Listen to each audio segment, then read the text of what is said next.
Asleep in bed. Total loser.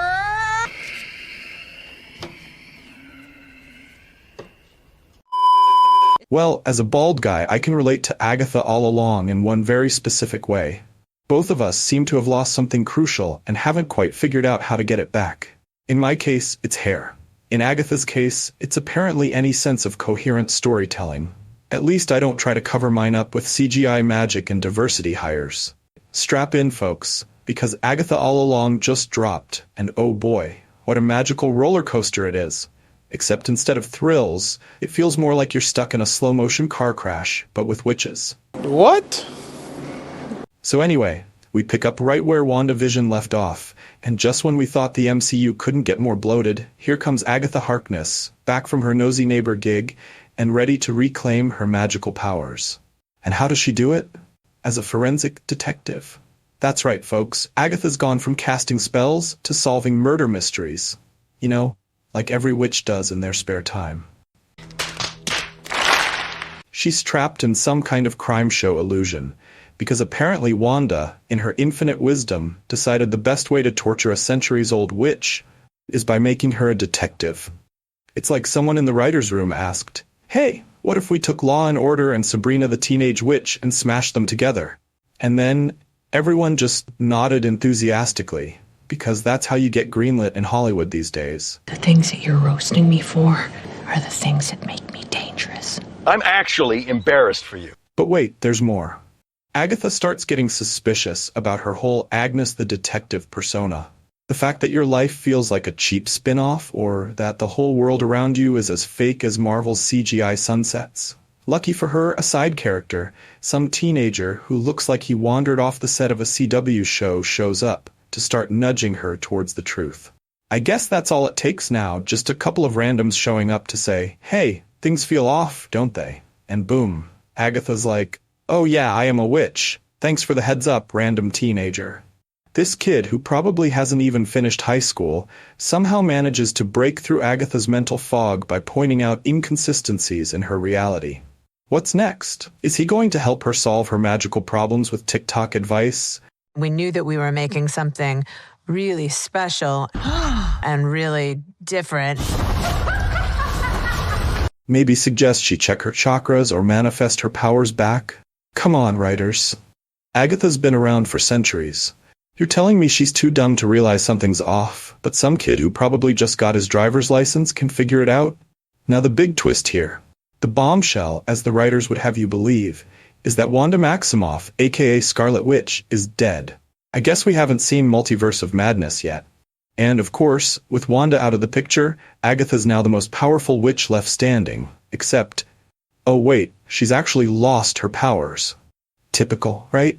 They just couldn't resist stripping her down to nothing, so we can spend the next 6 episodes watching her slowly get them back. What? What the f? Because nothing says riveting television like watching someone go on a quest to retrieve what they already had in the first place. Speaking of quests, Agatha now has to wander down the Witch's Road, which sounds like something out of a bad novel, and let's be honest, it probably is. The whole setup is basically, "Hey Agatha, go walk this spooky road with your misfit coven and try not to die." She's joined by her new besties, and together they face trials. Agatha. It was Agatha. It was Agatha all along. You know, the kind where you have to confront your deepest fears? Which in Agatha's case, probably means realizing she's stuck in a Disney Plus show that nobody asked for. At this point, the premiere episodes are trying to sell us on this big journey of self-discovery for Agatha. But it's hard to care when everything feels like a setup for something we've seen a million times before. Magic Road, Lost Powers, Ragtag Companions. It's like the MCU took the most predictable tropes, slapped a witch sticker on them, and called it a day. And don't even get me started on the pacing. We spend more time watching Agatha look confused and broody than we do actually getting any meaningful progression. Sure, the visuals are all flashy and mystical, but it's like putting glitter on a cardboard box. At the end of the day, it's still a cardboard box.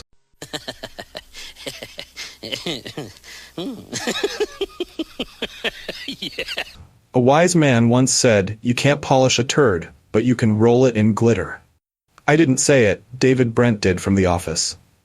We're supposed to feel some grand sense of adventure, but all we really get is a bunch of convoluted exposition wrapped in magical jargon. Oh, and here's the kicker that really ties Agatha All Along together. It's clear the showrunner's main concern wasn't writing a good story, creating compelling characters, or even hiring talented actors. No. Their top priority was making sure the show ticked all the diversity boxes so the executives could pat themselves on the back and say, "Look how progressive we are." And it's not like they were subtle about it either.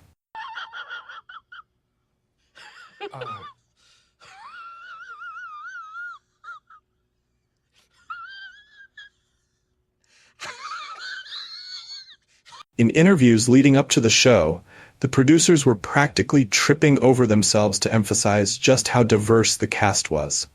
They didn't talk about how they were crafting an engaging, character-driven narrative, or even hint at what makes Agatha an intriguing protagonist. Nope, it was all about representation. But can we also reflect some good acting while we're at it? Because half the cast looks like they're reading off cue cards between takes, and the other half seems as confused as we are about why they're even there. There's Rio Vidal, played by Aubrey Plaza, who they've somehow managed to make completely boring. I didn't even know that was possible. But here we are. This obsession with diversity over actual talent is the MCU's new formula, apparently. They've been doing it for a while now, and Agatha All Along is just the latest victim. The result? A show filled with cardboard cutouts of diverse characters with absolutely zero depth, instead of compelling actors who could have brought these underwritten roles to life. It's like they were more interested in filling a casting quota than actually, making a show people want to watch. And look, I get it. Representation matters. But when it comes at the cost of good storytelling, engaging characters, and, basic competency, it becomes painfully obvious. The showrunners clearly spent more time worrying about who was on screen than what they were doing on screen. And that's why Agatha All Along feels like it's coasting on empty.